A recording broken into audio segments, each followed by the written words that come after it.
Ladies and gentlemen, brothers and sisters, comrades, since we're here partly to discuss the reciprocal relationship between Iraq and our own country, I thought I might just begin by trying to enforce a distinction which Professor Arato very nearly hit upon himself, which is this. What are we doing in Iraq and what are its justifications for our own rights and privileges and duties, and what are we doing for them? And how do these rights arise? And how should they be distinguished? And I think if one can bear to think of it in this way and try and keep the two hemispheres of the cerebellum not separated, but for the moment on ice, one might make a little progress in this direction. Suppose it was true, as many people shouted at me from audiences, to my astonishment, in the run-up to the war, that Saddam Hussein had been elected, was the popular choice of the Iraqi people. You must remember that unique in the annals, even I think of Joseph Stalin's referendum on the integration of Lithuania into the Soviet Union, it was not claimed that 100% of the people had voted, nor that 100% of them had all voted the same way. I believe Saddam Hussein is the only one to have claimed in the early 2003, with people voting, if you remember, in their own blood, that 100% had turned out and 100% had all voted the same way to make him, confirm him as president for life.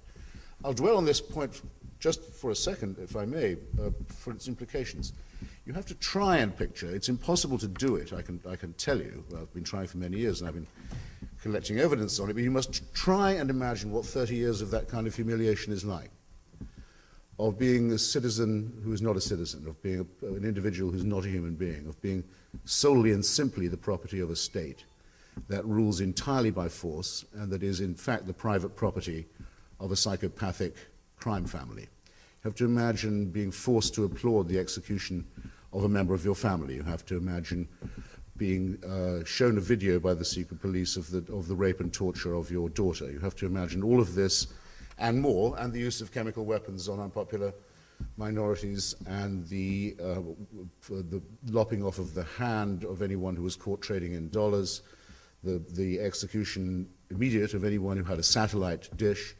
You have to imagine the utter atomization and destruction of a whole society for 3.5 decades, much longer than anyone, even a German who'd lived through Hitler and Stalin, had had to put up with. And all the time, scarcity, famine, war and civil war, and a regime that ruled by divide and rule. Saddam Hussein published a newspaper for, actually it was his son who officially published it in Basra, aimed at a Shia readership that made insulting remarks about the Sunnis. This was done by the regime. In Baghdad, there were newspapers about the filthy rituals of the Shia and the vile heresies promulgated in Basra. And all the time, of course, an attempt to extirpate, to remove from the face of the world the very stubborn resistance of the people of northern Iraq, the Kurds, the largest minority in the region, the largest people in the world by number who don't have a state of their own. This is a nightmare state, a state of terror and volatility, not a stable one, but a state actually of permanent instability and organized for war, for a permanent state of aggression against its neighbors, these aggressions being repeatedly and very brutally carried out. The 100% vote in the referendum is just the, if you like, the Absurdistan portion of this. The badge and symbol. Those Iraqis who you saw doing it were really doing it. They actually did have to go out and sign in their own blood. It was not enough for them to agree. It was not enough for them to subject themselves. They were forced to applaud and participate as well. You're picturing a traumatized and maimed society, and these consequences, which we see around us all the time, cannot entirely be blamed, I think, on the school of thought sometimes called neoconservative. Right? They didn't do this to the Iraqi people. That should be made very plain at the start. But what if, as I'm just about to wander from my point if I don't return to it, what if it had been true? What if 100% of the Iraqi people had really wanted the continuation of the Saddam Hussein's rule? It would have made no difference to us, it seems to me.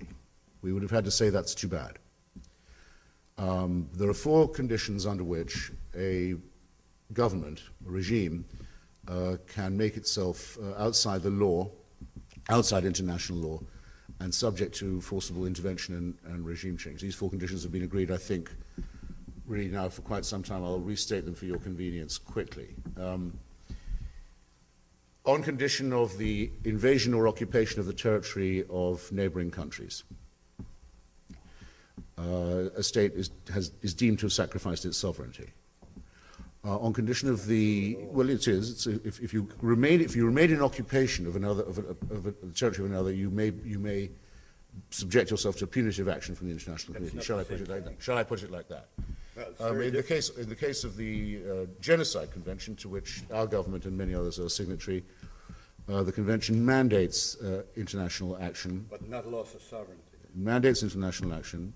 Well, I think you'll find the consequences of loss of sovereignty, Doctor, if you don't mind my saying so. You don't think that the presence of foreign troops on your soil or the establishment of no-fly zones over your territory or the imposition of international economic sanctions is an infringement of your sovereignty? I beg to differ. In the case, to continue, in the case of the Genocide Convention, those who sign it are obliged by their signature to act at once to either prevent or to punish a regime that engages in an attempt even to destroy a national minority in whole or in part. Those governments that harbor international terrorists and those governments that violate the Non-Proliferation Treaty may also be brought to account, shall we say. I won't insist here on the sovereignty point. These are the four conditions. Iraq was under the Saddam Hussein regime a serial violator of all those four. I'll just recap. It didn't just invade Kuwait, as is often wrongly described, annexed and absorbed the state of Kuwait, a full member state of the United Nations, full member state of the Arab League, of the Islamic Conference and of the Non-Aligned Movement, into the territory of Iraq, made it the 19th province, attempted to do the same to the Khuzestan provinces of Iran. The loss in point of lives in the first case, the Iranian case, is reckoned to be ultimately perhaps that of 1.5 million casualties on young men on both sides. Attempted, even gave a name to the campaign, the Anfal campaign, as it was called, to erase the population of northern Iraq, the Kurdish population, to our shame, with American weaponry, which had also been supplied to them for the war against Iran. Gave repeated encouragement, help, solace, and hospitality to a very large number of international wanted terrorist groups, from Abu Nidal, used to be the most wanted man in the world, to Abu Musab al-Zarqawi, a very important lieutenant of Osama bin Laden's, who moved directly from Afghanistan to Iraq at a time when countries like Saudi Arabia and Pakistan were expelling such people from their soil. Iraq was inviting them into the country. I don't need to recall to you that Iraq is under Saddam Hussein, is the only country to not just secretly developed and tried to extend its development of chemical and biological weapons, but to have used them on Iranians and on Kurds, in other words, within its own borders as well as outside.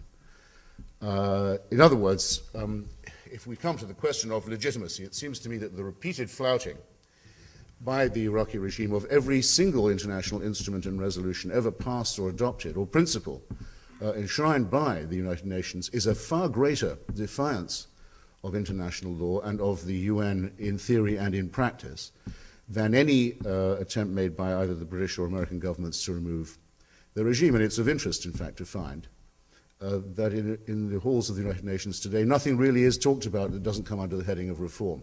It seems to have been finally understood, and I hope it's clearly understood in this hall, that the record of the United Nations on Rwanda, where action was positively prevented from being taken to forestall the genocide, to Bosnia-Herzegovina and Kosovo, where another ethnocide was in process and had to be stopped by NATO because of the permanent presence of the veto of powers like Russia, China, and France, some of them also repeating this process in the case of Iraq, with which a regime with which they had very intimate military and economic relations, and we know that several important French and Russian politicians were bought during the course of the Oil for Food program, in which the UN program designed for the alleviation of the suffering of the Iraqi people was turned into something between a bordello and a bourse.